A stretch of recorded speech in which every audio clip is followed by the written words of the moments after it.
we were talking out in the hallway, and I said to Rob, what do you think? And Rob said, this is the future. And I said, the future if we execute on it.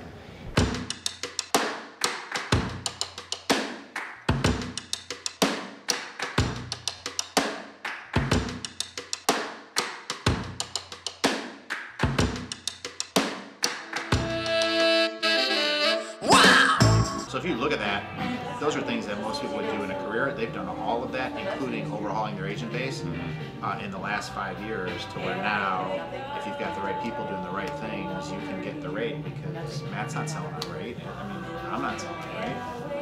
So it's pretty. I mean, it's pretty masterful. Yeah. Yeah. Someone's gonna get a that's to your point. They're playing chess, not checkers, right? Like they saw what this path was 5 years ago. And I'll tell you, I mean, those were some tough conversations. I mean, they were smart when they came and delivered that message to our association, because they knew where most. Your phone's going to be ringing off the hook as soon as we walk out of here and start doing this. They're going to be calling you guys. Keep being go-getter, and you are on the radar. That's the thing, is now it's like we're all being watched, right? So if you're on the X, someone's going to know it, and your opportunity is coming. The question is, are you going to be ready when it gets there? It's much more, so their guidelines are much more based on behavior than they are based on results, right? Because if you can take an agency that was 300,000 5 years ago and now it's going to be 2.5 million, that's a very key partnership versus someone who was 2.5 million 5 years ago and is 2.5 million today. Like, so what's the longevity of that relationship with that? 80% of their distribution, there's probably a significant amount of ballers in there that just can't get recognition, they can't get through the system. So the one thing I've learned at Indium is, okay, I can see that they're in that 80% pool with every carrier. There are top performers that just don't get the recognition.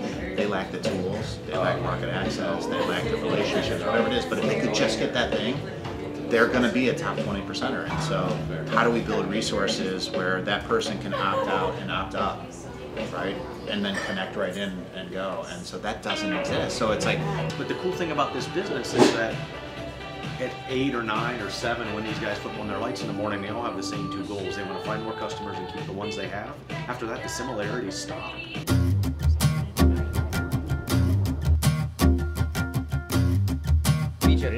Hey, good man. Yeah, this is in my head, and my shield full with pain. I have seen the madness that I got. And we were like, but darn it, we just aren't where we should be. We're still 10 years behind where we could have been had we sort of gotten organized earlier. And one thing led to another, and on the 4th beer or so, I think it was you, Seth, said, well, don't you know those guys from Ask Kodiak, and you know those guys from Tech Canary, and isn't Tech Canary in Milwaukee, and aren't you in Milwaukee? And I said, yeah, and he said, well, let's get together, make it happen. I think that's what you said. Like, this is the thing that's holding them back, is the agency owner does not have the time to teach the CSR those things that now the system is telling them what to do, because the agency owner is often the lead salesperson and also the biz dev and also HR director.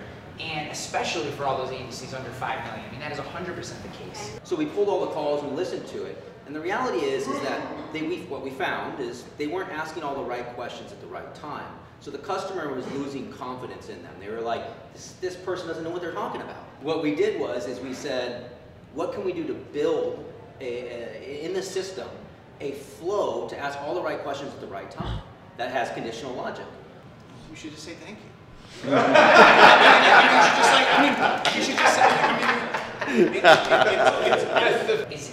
Are we creating another walled garden, or are we just creating a set of tools that are optimized and ultimately you can plug whatever you want into that?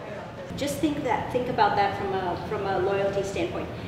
That is happening. It's not like it's not happening. It's already in motion. So we need to be thinking about, okay, well, let's play some catch up here, but let's figure this out, because the data is there. It's a matter of whether you want to take advantage of that or you don't. When we first started Agency Nation, it was marketing, marketing, marketing. Yep. And over the last 12 months, I think what we've realized more than anything is marketing and sales aren't actually the things holding agents back from doing all these changes that we heard from the carriers and we've heard from you. It comes back to operations every single time. But they have a hard time understanding what the hell their agents are doing in the first place.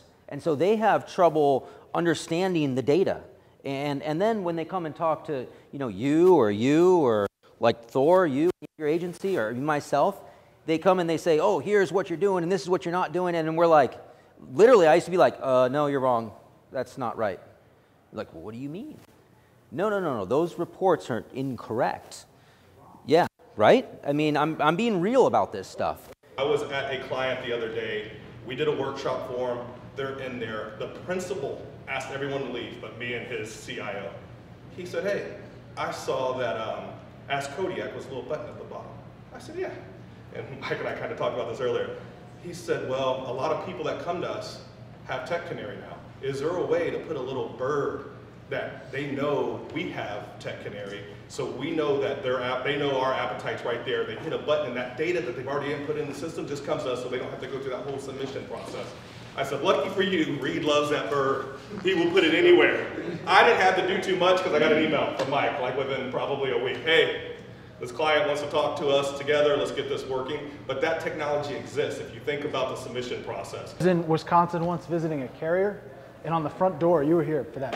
On the front door, there was a sign that says guests, and it pointed one way, and vendors, and it pointed the other way. I take it personally when someone calls me a vendor, so thank you for calling us a technology partner. Because I think that really is part of the deal here. It's like with all of us working together, bringing something special to the table, there really is a sort of symbiotic relationship to what we're all doing for one another.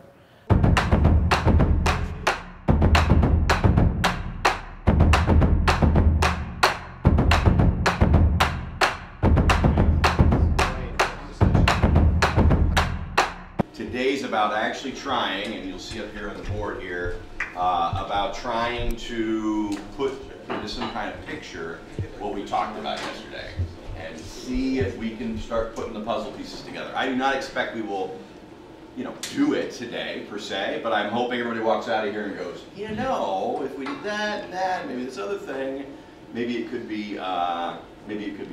They're on a common platform, a safe platform. All the data is shareable and usable. It's in common standard technology.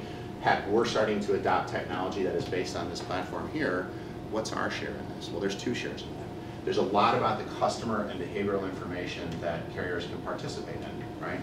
They can, 50% of the data is sitting in our agency systems and our operations, whether we can organize it or not, and 50% of it is sitting in yours, the before and after. The two shall never talk in our current environment. Do I speak for everyone in this room? We're all bought into this idea, okay. Right? Yeah, I've got that. Does anyone not bought into the idea? I am speaking for the group, but we like it. I'm over here, something close. I love it. Trust me. All right, we get it. Everyone shares data. Everyone gets something in exchange for it. It helps advance humankind. Helps take insurance out of the dark ages. Check, check, check. Here it is.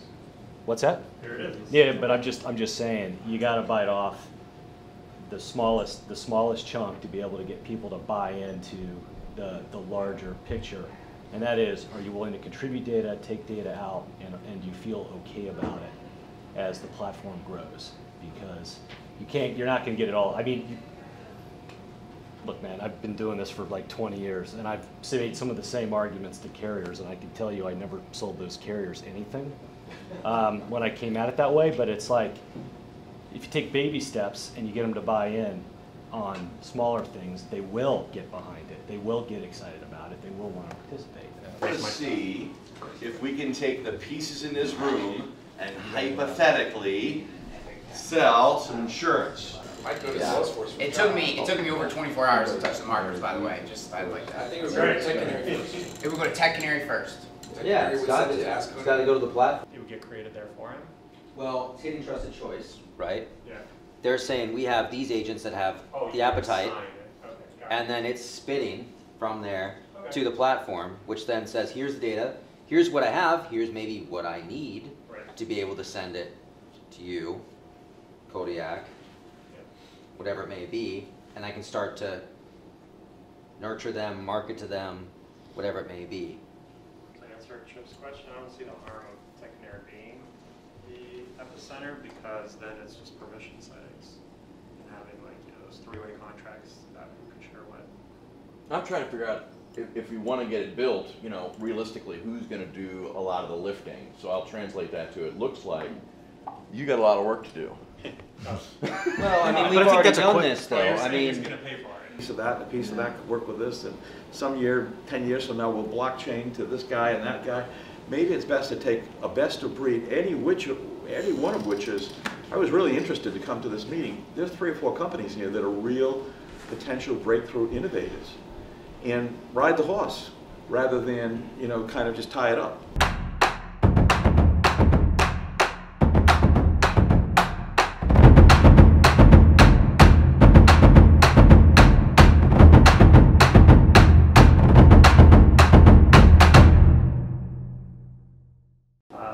Has anyone tried to do this before?